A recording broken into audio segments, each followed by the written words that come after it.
I got to know Charlie while I was in law school. Charlie asked me to do research on a case he was handling. A 10-year-old boy had been charged with murder. It was at that point that I saw Charlie's commitment to helping people. Charlie handled a lot of different matters, legal matters, but he eventually focused on property matters, which involved his commitment to protecting heirs' property. I can't tell you how many times I went into Charlie's office concerned about what I was doing, whether I had done the right thing, whether I had failed my client, that Charlie would be able to recognize the problem, give me good common sense, had the ability to calm my nerves and remind me that, don't take yourself so seriously, just do the best you can. He always would meet people with a smile, with a story, ask about their family, because he knew how important family was to him. He was married to Harriet for, I think, over 50 years. They took me, my wife, my 2 children, my dog in during Hurricane Hugo. So I survived Hurricane Hugo all night long with Charlie Goldberg, laughing. Unfortunately, we didn't know what we were dealing with. But I am witness to the fact that you can survive a hurricane on Harriet Goldberg's brisket. When I think about Charlie, he is second only to my own father as being an important role model to me. And I will always be grateful for that and remember that. And I will remember Charlie for his sweet nature. There's a word in Yiddish that represents the highest quality of a man, or it should be an individual, and it's when you call someone a mensch. And in the true meaning of the word, Charlie Goldberg was truly a mensch. Sincerely, we miss and love him every day.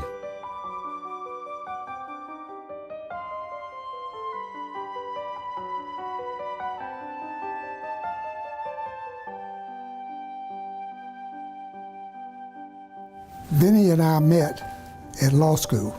Benny was an excellent student. In fact, he was inducted as the Chief Justice, which meant he had the highest average of the class.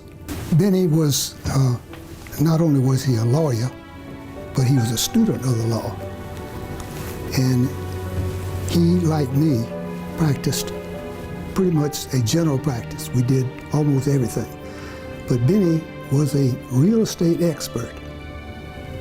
And as a matter of fact, he was such an expert that any time a lawyer needed help on a real estate problem or a title or clearing a title, which is something that we did at that time, they would call Benny, and he would be glad to help them out. He got a study group together, and they would meet once every month at night to study different aspects of the law. And this went on for years and years with Benny. He had different people who were with him, but he was the one who always pushed it and made it go. Benny also was a historian really, of the Jewish history of Charleston. And he actually taught classes at the College of Charleston. We learned in law school that you don't get too friendly with your clients. Benny was not that type of person. They became his friends. And he, even after a case, he was always friends with his clients. And that was one of the things that I admired Benny with. Benny was a lawyer's lawyer, and he was a friend. And I'm going to miss him as a friend.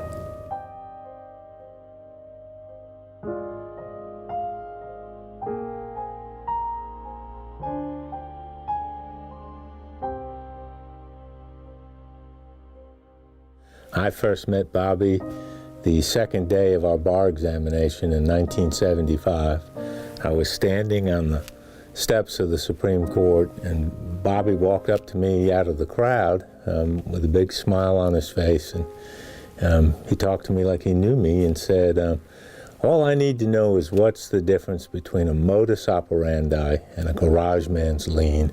And if I could figure that out, I'd have this exam knocked. But it made me smile, and then it made me laugh.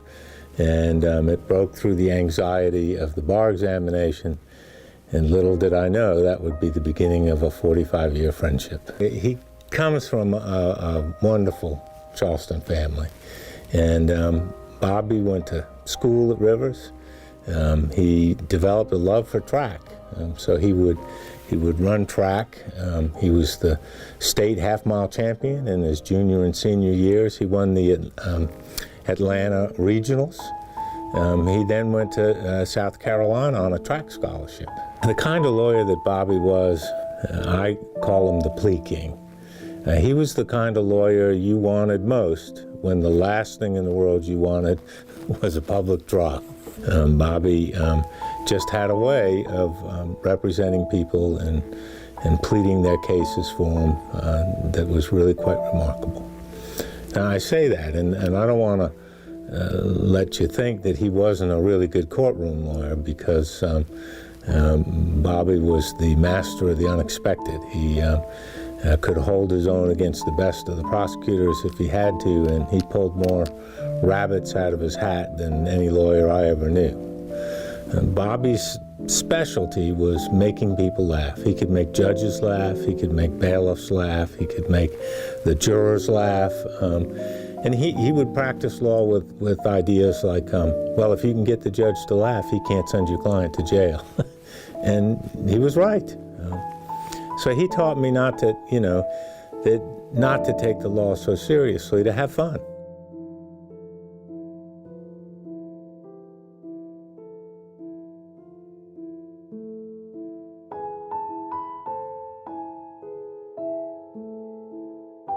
I first met Sally when she was starting Charleston Legal Access, and she reached out to me to serve on the board. And Sally was really a brilliant attorney.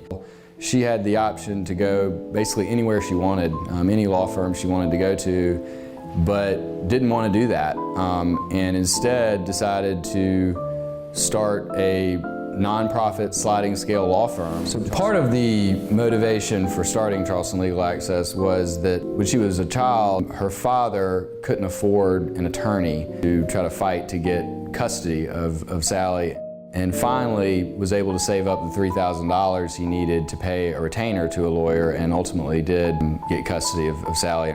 And that experience made her want to grow up and provide legal services to people like her dad who couldn't afford a lawyer.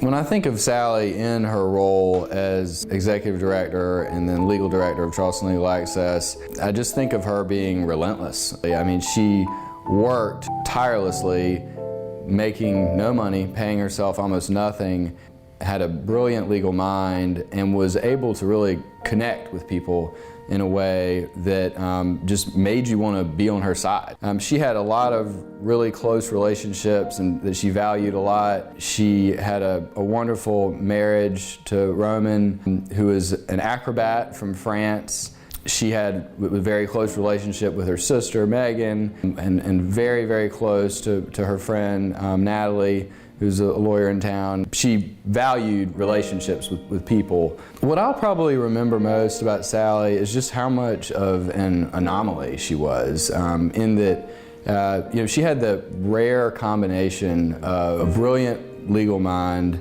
a personality that sort of brought people together, a work ethic where she was going to accomplish whatever she set out to, but then most of all, just a selflessness is what I remember most about her.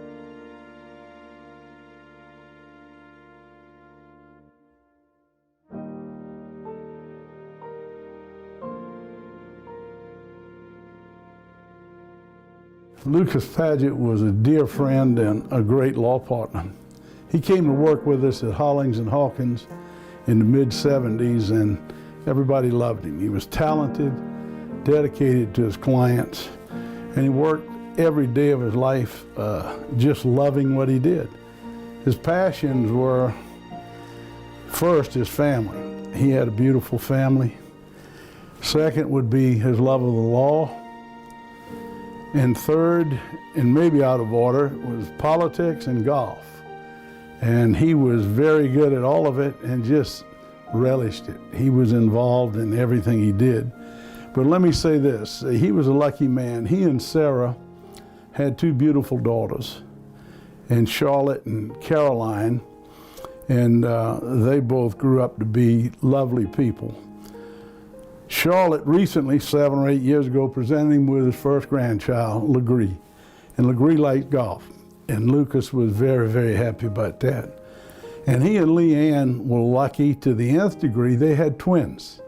And so Lucas ended up with Annie and Lukey, and they both recently graduated from college and are doing very well, brilliant students. And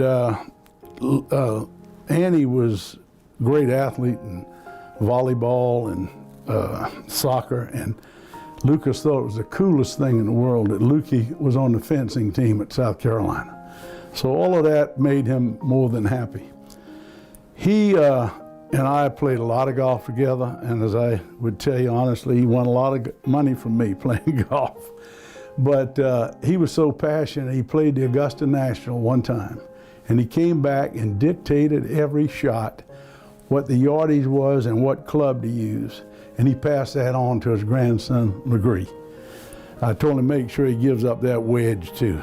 Anyway, he was the epitome of a good lawyer, a good family man, somebody who loved everything he did, and I was just lucky to have him in my life.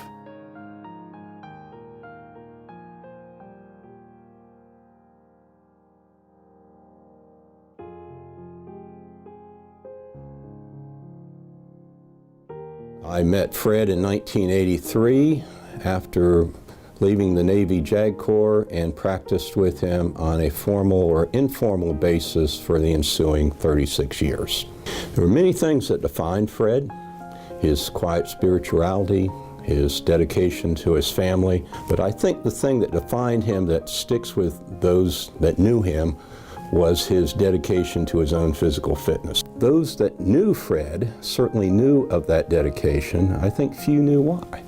You see, Fred, like many of his generation, faced the draft, and he sought to avoid the draft by joining the Army Reserve. One morning, following a late night of patrols, Fred was assigned to teach recruits how to throw live hand grenades.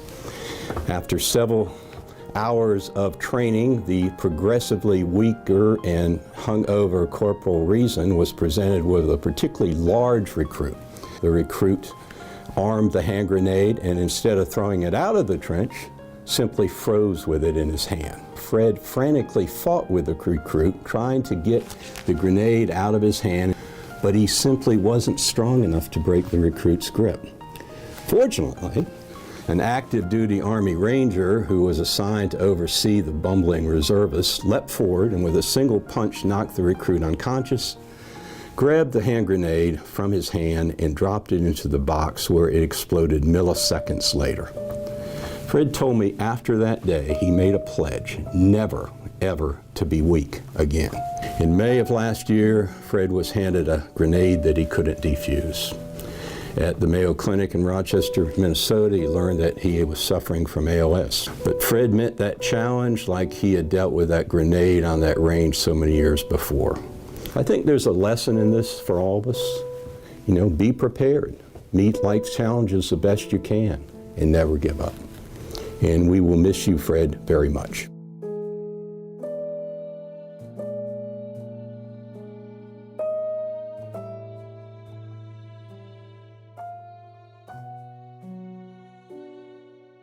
I'm happy to tell you about Gray Taylor. He and I practiced law together for 14 years, and we met our first day of law school. We literally, our lockers were across from each other, and we bumped into each other. Gray went to law school after getting his master's degree in forestry from Clemson. He loved being outside. He started his career at a law firm in Bluffton, and one of his first cases involved the controlling of the deer population on Sea Pines, and Gray told me many times he would have rather been out there hunting the deer than fighting over the deer.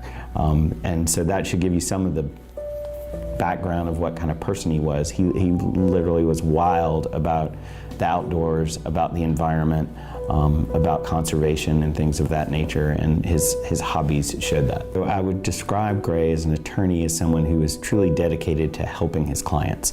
He loved getting the deal done.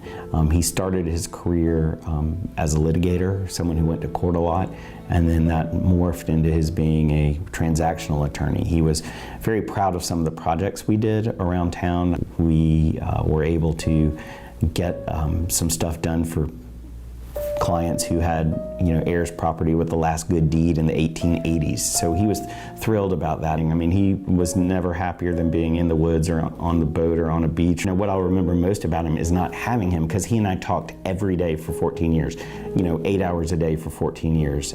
If I were to have an office husband, it would be he. And that's what I miss, is the constant side jabs and comments and agreements and disagreements and having somebody to bounce ideas off of. The one thing he taught me was that, practicing of law, I mean, she's an evil, jealous mistress, but this isn't everything. Get outside, go be with your family, don't worry about it, and don't sweat the small stuff.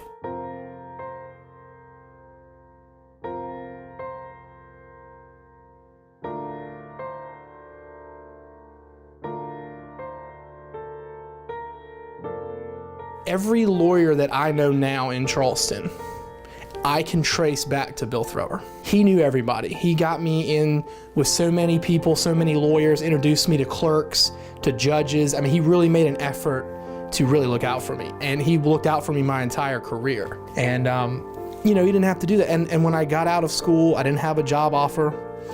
And I was interviewing, and he said, hey, why don't you come here? I was already starting to get clients. And he said, why don't you come here and just hang out and, run what you need to do out of my office for free until you figure out what you want to do. And damned if we weren't partners for 5.5 years. He had a way of making people on the other side feel comfortable, feel important, and not talked down to. He was just the kind of guy who, whether you were with him or against him on the legal side, at the end of the day, you were still going to respect him, and he was going to respect you, and he wasn't going to try to do anything shady or lie. He was what the bar wants you to be when they talk to you in law school. When you walk into the courtroom, he knew the bailiffs, he knew the clerks, he knew, the people that really make the courthouse run, not just the judge, but he knew everybody. He knew the janitors, and he would take the time to say hello to everybody.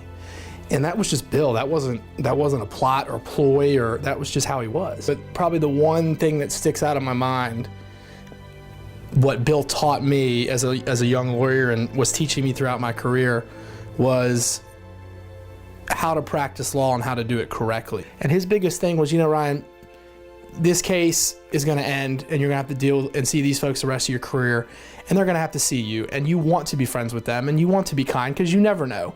And you don't need to do it just because of that reason. You need to do it because that's how you should practice law, and the practice of law would be much better if we were all like Bill Thrower.